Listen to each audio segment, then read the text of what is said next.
কচু এমন একটা সবজি যা প্রত্যেকটা অংশই কাজে লাগে এবং সবাই খুব মজা করে চেটেপুটে খেয়ে থাকে। বিশেষ করে আমি তো কচুর ডাঁটা, পাতা, লতা, মুখি সবগুলো খুবই খুবই পছন্দ করে খেয়ে থাকি। হ্যালো ভিউয়ার্স, আসসালামু আলাইকুম। সবাই কেমন আছেন? চলে আসছি নতুন আরেকটা ভিডিও নিয়ে। আশা করি আপনাদের সবার খুব ভালো লাগবে এবং সাথে থাকবেন। আজকে কিন্তু কচু ভাজি করব। আমার হাজব্যান্ড গোটা একটা কচু কিনেছে, সাথে কিন্তু ডাঁটা, পাতা, একটা পাতা ছিল।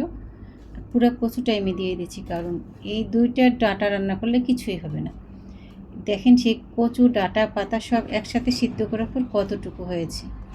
এত ভালো ছিল, একেবারে গলে গিয়েছে। আমি কিন্তু লাস্ট সিদ্ধ বসিয়েছিলাম শুধু রসুন কুচি, কাঁচামরিচ কুচি আর ওই যে কচু লবণ পানি দিয়ে।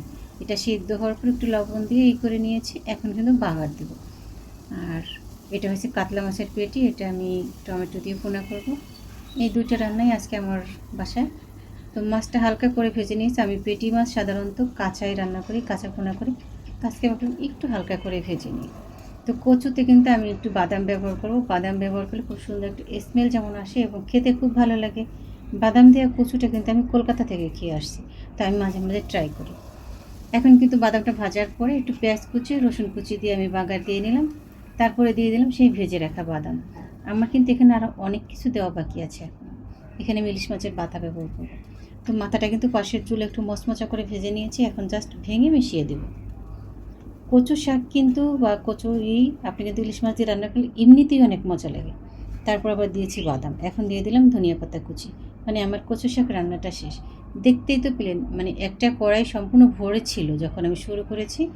লাস্টে আমার কতটুক পর্যন্ত হয়েছে। তো মাছ রান্নার জন্য কিন্তু এখানে কড়াইয়ে আবার একটু তেল দিয়ে পেঁয়াজ দিয়ে এখানে প্রথমে গুঁড়া মশলা দিয়েছি, এখন দিয়ে দিলাম বাটা মশলা। মশলাটা আপনার চাহিদা অনুযায়ী বা প্রয়োজন অনুযায়ী যতটুকু তরকারি রান্না করবেন বা মাছের পরিমাণ, সবজির পরিমাণ এটা বুঝে দিতে হবে। আমি 3টে টমেটো এখানে কেটে দিয়েছি ছোট ছোট। এখন কিন্তু টমেটোর সিজনটা পুরোপুরি সিজন চলতেছে। এখন একবার লাল টকটকা টমেটো খুব সুন্দর, দেখেই মনটা ভরে যায়। ভ্যানে বা সবজির দোকানে দেখলে চোখ চলে যায় ওখানে।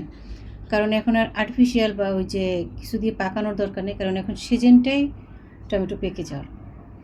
তো মাছ, টমেটো আর একটু ধনিয়া পাতা দিয়ে প্রয়োজন অনুযায়ী ঝোল দিয়ে ঢাকা দিয়ে দিলাম। এই দেখেন, এই টমেটোর ঝোল কিন্তু খেতে অনেক মজা লাগে। এখন দিয়ে দেবো আবার একটু ঢাকা আর একটু ধনিয়া পাতা। তারপর লাস্টে একটু ভাজা জিরে গুঁড়ো দিয়ে নামিয়ে নেব। খুব সহজ দুটো রান্না। আর কচু শাকটা কিন্তু আমি এখন তো সকাল রান্না করতেছি, গতকালকে রাতেই কিন্তু আমি এটা কেটে ধুয়ে পরিষ্কার করে সিদ্ধ করে রেখেছি। কারণ কি, কচু কাটাকাটি সিদ্ধ কিন্তু অনেক সময়ের ব্যাপার। আর সকালবেলা এত সময় তো আমার নেই, কি করব বলেন। সেজন্য অর্ধেকটা কাজ করে রেখেছি, বাকি অর্ধেকটা সকালে করলাম। তো সবাই ভালো থাকবেন, আবার কথা হবে ইনশাল্লাহ। আল্লাহ হাফেজ।